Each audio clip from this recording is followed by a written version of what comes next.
Hi, this is my review of Call of Cthulhu. Call of Cthulhu is a horror role-playing game based on the works of H.P. Lovecraft, the author, the scholar, the gentleman.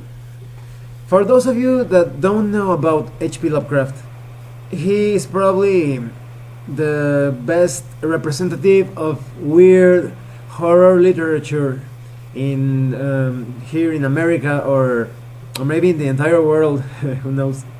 Because he through his monstrous creations, through his sophisticated tales of alien horror and insanity, he has inspired filmmakers. He has inspired authors. He has his influence can be appreciated in video games, in comic books, in anime, in manga. He has reached so many different things, and it's all because he has this subtle style of hinting at things you can barely imagine and words and sounds that you can barely pronounce.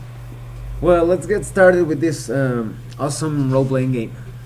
The book is just amazing. I've had it for quite a few years now, and it's still in very good condition, and it has good paper, and the layout is very well structured. You really understand how to play right away, and you have all these beautiful illustrations to that are not exactly. Sometimes they look like comic books. Sometimes they look very realistic, and sometimes you find some very abstract things. For example, this one that represents madness. So and of course you have illustrations of all the horrible monsters in almost all of them that appear in Lovecraft's books, as you can see right here. There's a really good illustration of a flying polyp, one of Lovecraft's most disgusting and frightful entities, in my opinion. If you have a gaming PC or an Xbox, you should get Call of Cthulhu Dark Corners of the Earth. It's a pretty good game. The representations of Dagon and the flying polyps are just amazing. And well, let's talk a bit about the system and the book itself. The game is pretty simple to play. It's the mood that's the hardest part to portray. But luckily the book comes with the Call of Cthulhu short story, so you can know everything about this powerful, monstrous deity that appears in so many of Lovecraft's stories. And the book also starts detailing the game system, which is actually a very simple system, despite its initial. When you first read about it, you think it's a bit complex, but it's actually very simple. For example, they start telling you how to create a character in a very comprehensive and easy way, step by step. Creating a character is not as fast as in other games, but it's worth it because your characters become very detailed investigators with different professions. That's everyday people such as antiquarians or maybe lawyers or professors who are trying to figure out what's going on. There's something wrong. There's a mystery related to ancient cults, to monstrous deities, to paranormal entities, and your investigator is trying to solve all these things with very little resources, but with a lot of brain power on the part of the player.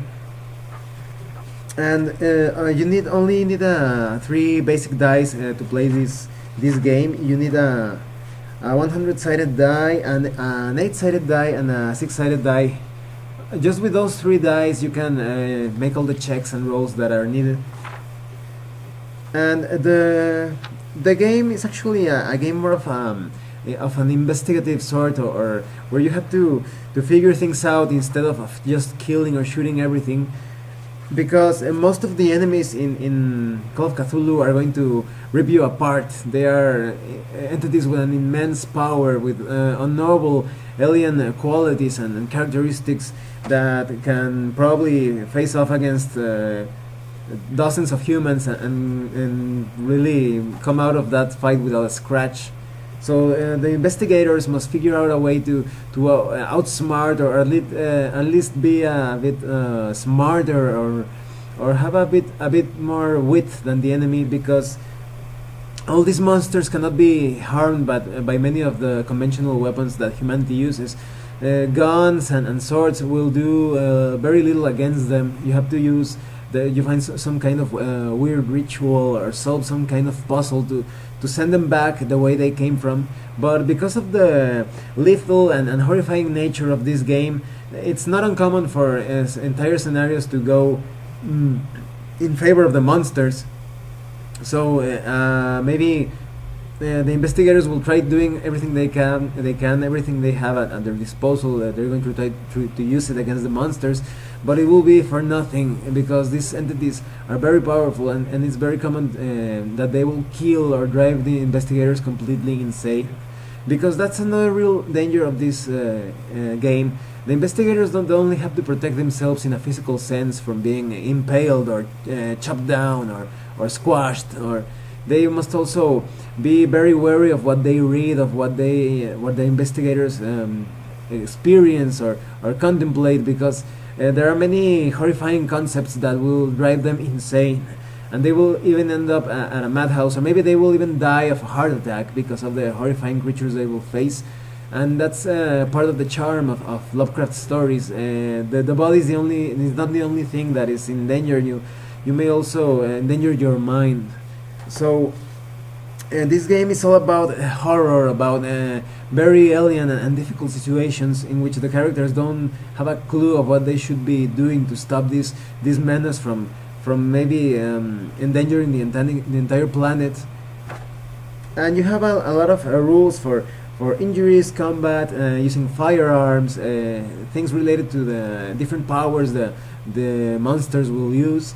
But the rules are actually pretty simple to understand, but there's a combat matrix. So if you don't like checking matrices for different checks or rolls or abilities, that may bother you a bit, but it's really not much of a hassle. You just have to print them and have them at hand. There is also a mathematical formulas where you can figure out the values for the rolls, but it's more of a nitpick.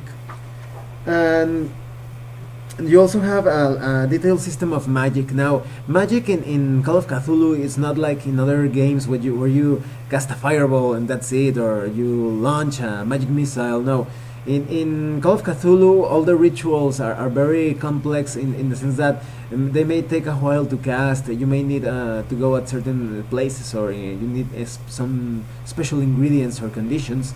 And you may, for example, if you call or summon some type of monster, that doesn't necessarily mean that monster will be under your control.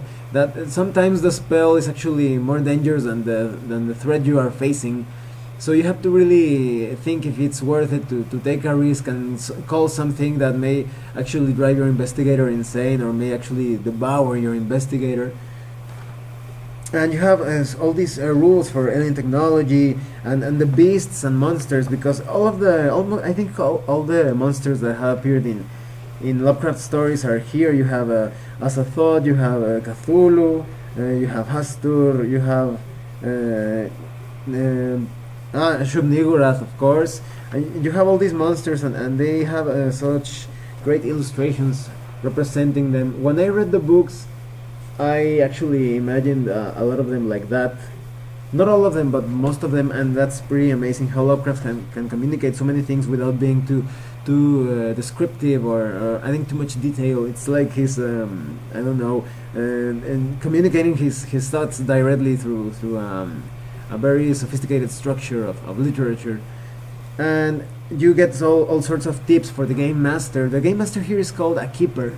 And the keeper is the one who is in charge of running the game, controlling the monsters, the NPCs, and he gets all sort of tips on how to run, for example, tournament play, and all these cool advice about how to create the perfect atmosphere and the theme, the tone of the game. You even get 4 scenarios to start playing right away, and they're pretty good actually. I think just one of them isn't that much of I didn't like it that much, the 3rd scenario I think, but most of them are pretty good. and you have all these charts and forms for monsters and vehicles and poison and how to travel by land, by air, by sea. You have costs, equipment, services, and you even have a guide to Arkham, a small map to Arkham, and Arkham is featured in a lot of Lovecraft stories, and this book is really amazing because it's not really that thick, but it has everything you need to play for years and years to come. It's a self-contained, a pretty complete book with everything you need to play. Chaosium and other companies have released modules and different supplements to enhance your experience, but everything you need is all in this book. You need nothing else, and that's just amazing. It's like they are expressing their love for the players by packing so much good things in this single book. And well, let me tell you about what I think of this game. I think this game is actually not for everyone. I've talked with a lot of people who have enjoyed it, even in college. A lot of foreign professors had played this game, and every time I talk with someone about Call of Cthulhu, they almost always have played the role-playing game, and they are fascinated by it. And I think this system is pretty strong and pretty classic because I have the 5.6.1 version, but every version has just some minor tweaks. It's always the same system, but enhanced and preserved. It's a very strong system because even though it has been quite a while since the game first came out, it still has that essence of Call of Cthulhu, of all those skill checks to color the adventure with different themes and elements of horror and sometimes science fiction without losing the story to the die roll. And overall, I can't find an exact weak spot of the game. It's all pretty well structured. It makes sense. It's logical, and at the same time, it's very horrifying. If you set the right mood, you're going to have your players very nervous because their investigators can die or go insane at every moment. I highly recommend that you try Call of Cthulhu. It's, in my opinion, my personal opinion, it's a must-have for all serious role players, just to get the feeling of what alien horror is all about, and you will see how Lovecraft's writings have influenced so many things. You're going to be amazed by the almost omnipresence of Lovecraft in movies and comic books and role-playing games. Well, thanks for watching my review. If you have any comments or questions, whatever, please type them down and I will read them. Thanks for watching again, and see you later.